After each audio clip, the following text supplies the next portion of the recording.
শ্মশান অথবা সমাধি ক্ষেত্ৰৰ নিৰ্মাণ কাৰ্য অব্যাহত ৰাখিছে। দ্বিতীয় পৰ্যায়ত মুঠ 6খন শ্মশান অথবা কবৰস্থান আজি অসম চৰকাৰৰ মাননীয় গৃহ আৰু নগৰ পৰিক্ৰমা তথা জলসিঞ্চন বিভাগৰ মন্ত্ৰী শ্ৰীযুত অশোক সিংহাল ডাঙৰীয়াৰ উপস্থিতিত উদ্বোধন কৰা হয়। এই শ্মশানসমূহত থাকিব পানী যোগান, বিশ্ৰাম গৃহ, শ্মশান মঞ্চ ইত্যাদিৰ দৰে বিভিন্ন ব্যৱস্থা। প্ৰতিখন শ্মশান আৰু সমাধি ক্ষেত্ৰৰ আনুমানিক মূল্য হৈছে 19,82,050 টকা।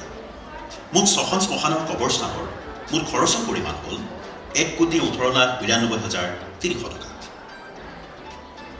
ৰাজহুৱা প্ৰেক্ষাগৃহ।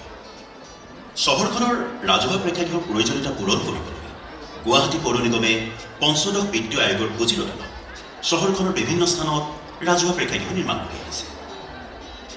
দ্বিতীয় পৰ্যায়ত আজি শুকান জাবৰ পৃথকীকৰণৰ কাৰণে কনভেয়ৰ বেল্ট, শুকান জাবৰ ব্লোৱাৰ মেচিন, প্লাষ্টিক বেইলিং মেচিন আৰু প্লাষ্টিক শ্ৰেডাৰ মেচিন আদিৰ দৰে অত্যাধুনিক বিজ্ঞানসন্মত সুবিধা উপলব্ধ আছে।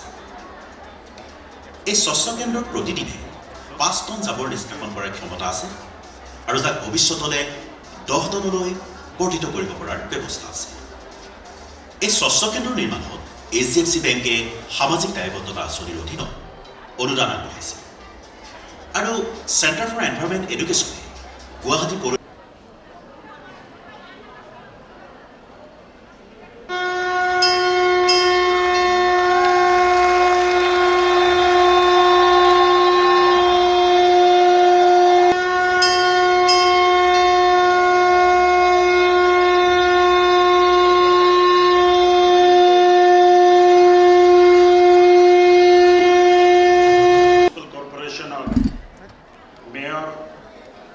श्रद्धा ब्रिगेड Sarania Dangaria, deputy mayor Smita Roy,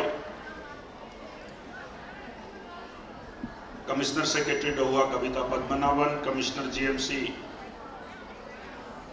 Dahal Dangaria, zonal head HFDC Kanjit Kumar, GMDR vice chairman Mukuta Deka, GMC speaker Bhupen Bora और यहाँ उपस्थित श्रद्धाभाजन राइज आई मातृসকল, GMD 60টা वार्डर पर अहा आमार कमिश्नार सकल, আজি GMCয়ে কেবাটা আঁচনিৰ আধাৰশিলা কৰিছে, কেবাটা আঁচনি উন্মোচন কৰা হৈছে আৰু এই আঁচনিৰ জৰিয়তে, এই প্ৰকল্পবোৰৰ জৰিয়তে গুৱাহাটীৰ ইনফ্ৰাষ্ট্ৰাকচাৰ ভাল হ'ব আৰু লগতে গুৱাহাটীত বসবাস কৰা নাগৰিকসকলক সা সুবিধা যেটো দিব লাগে তাত GMC সক্ষম হ'ব বুলি মই ভাবোঁ। অনাগত দিনত GMCক আৰু ভাল কৰাৰ কাৰণে বিশেষকৈ খোৱা পানী যোগান আঁচনিৰ ওপৰত আমি কাম কৰি আছোঁ আৰু এই বছৰৰ ভিতৰতে গুৱাহাটীৰ বৃহৎ অঞ্চলৰ ভিতৰত আমি পানী দিবলৈ সক্ষম হ'ম বুলি আপোনাক জনাব বিচাৰিছোঁ।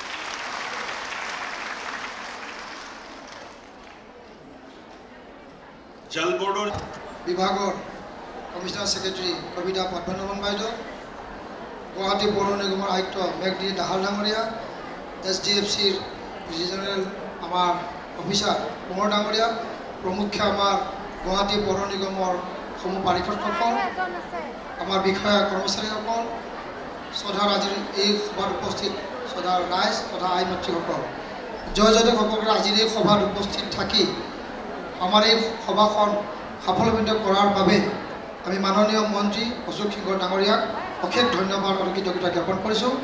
তেখেতৰ হাতেৰে আমি এই 4টা কাৰ্যসূচীৰ প্ৰকল্প, আমি 2টা প্ৰকল্প আমি উদ্বোধন কৰিব পাৰিছোঁ আৰু 2টা আমি আধাৰশিলা কৰিছোঁ। নিশ্চয়কৈ গুৱাহাটী পৌৰ নিগমে গুৱাহাটীবাসী ৰাইজৰ সেৱাৰ কাৰণে প্ৰতিদিনে প্ৰতি মুহূৰ্তত কাম কৰি আহিছে। সেই মৰ্মে প্ৰথম পৰ্যায়ত আমি যোৱা 1 তাৰিখে আমি কমিউনিটি হল, শ্মশান আৰু পাব্লিক টয়লেট মাননীয় মুখ্যমন্ত্ৰীৰ হাতেৰে আমি শুভ উদ্বোধন কৰিবলৈ আমি পাৰিছিলোঁ।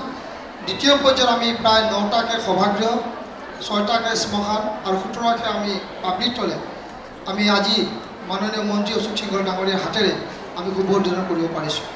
ইয়াৰ লগে লগে জাবৰ নিষ্কাশন কৰাৰ ক্ষেত্ৰত গুৱাহাটী পৌৰ নিগমে বিভিন্ন ধৰণৰ ব্যৱস্থা গ্ৰহণ কৰাৰ লগে লগে আমি SDFC বেংকৰ জৰিয়তে PPP মডেলত আমি আদাবাৰীত MRF যি আমাৰ শুকান জাবৰ আমি সুন্দৰভাৱে তাতে আমি বাছনি কৰি বা আমি সুন্দৰভাৱে ৰাখি তাৰ পৰৱৰ্তী সময়ত বিভিন্ন ধৰণৰ বস্তু ব্যৱহাৰ কৰাৰ কাৰণে যি আমাৰ MRF চেণ্টাৰ আমাৰ আছে তাৰ আজি আমি মাননীয় মন্ত্ৰী মহোদয়ৰ হাতেৰে আমি শুভ উদ্বোধন কৰিব পাৰিলোঁ।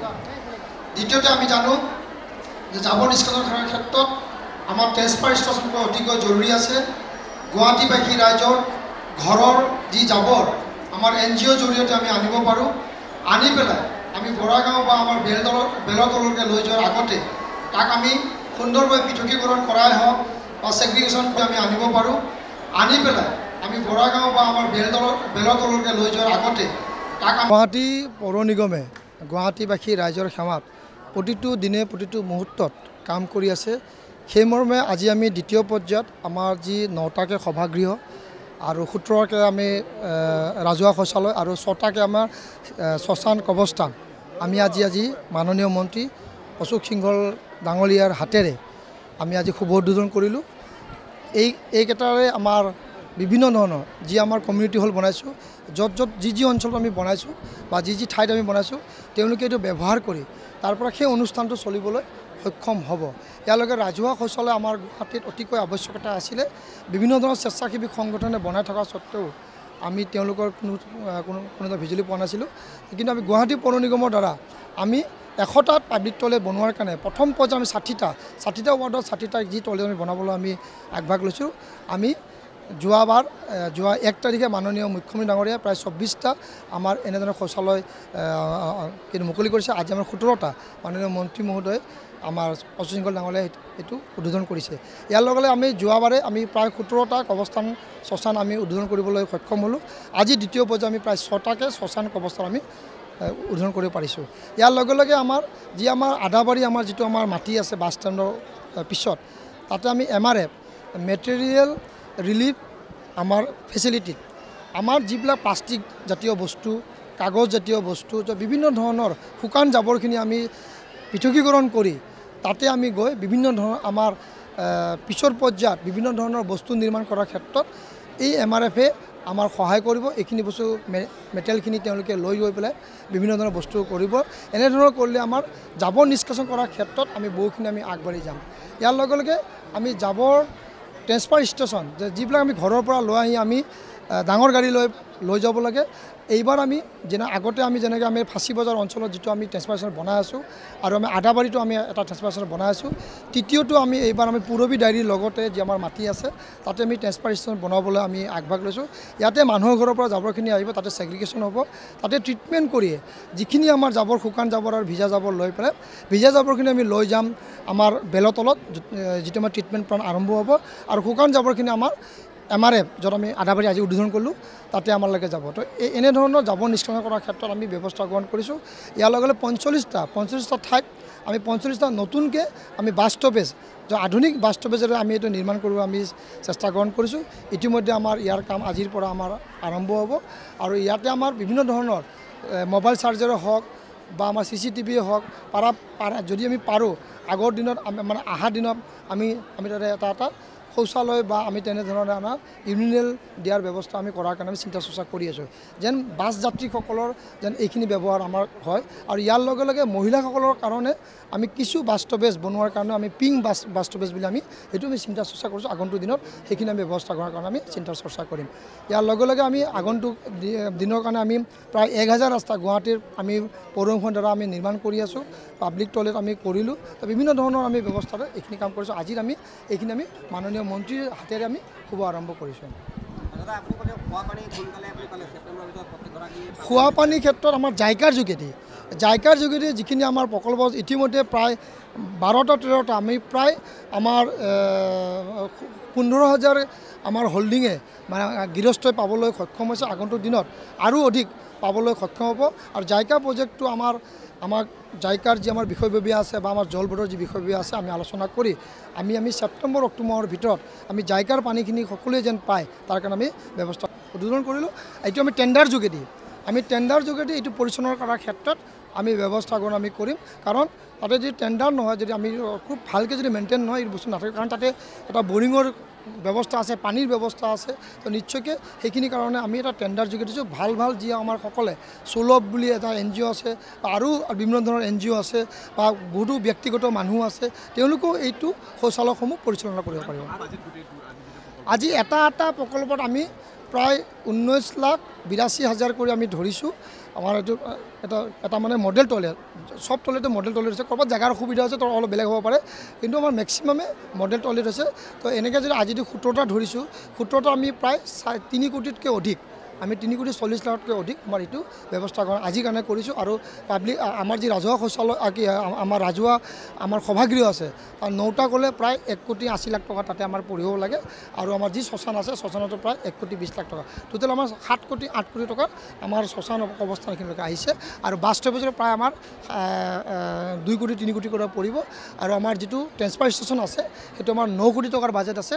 আৰু আশা কৰিছোঁ গোটেইখিনি মিলালে প্ৰায় 16 পৰা 17 কোটি টকা আমাৰ হ'ব পাৰে।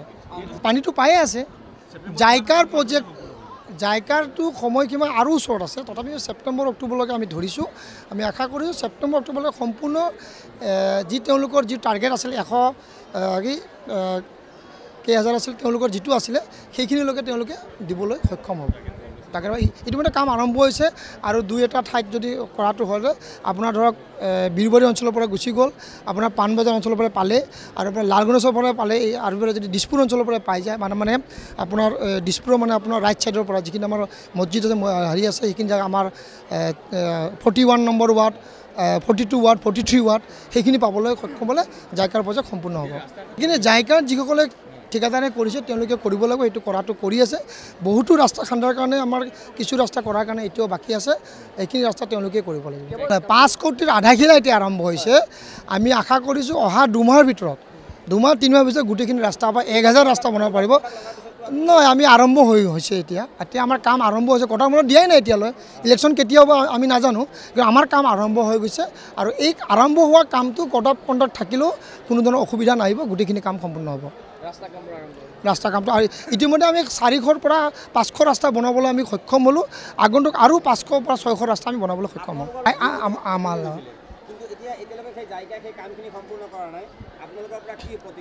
নহয় তেনেকৈ নহয়, যিখিনি আমি চাইছোঁ, যিখিনি জেগাত তেওঁলোকে কৰিছে আৰু যিখিনি গাঁটা আছে তেওঁলোকে আমি কৰাৰ কাৰণে ব্যৱস্থা গ্ৰহণ কৰিব দিছোঁ।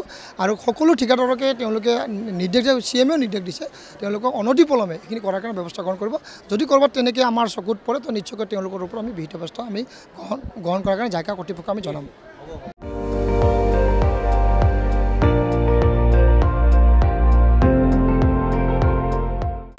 আপুনি চাই আছে ND24, সৰ্বশ্ৰেষ্ঠ নহয়, সৰ্বোত্তমৰ দৌৰ।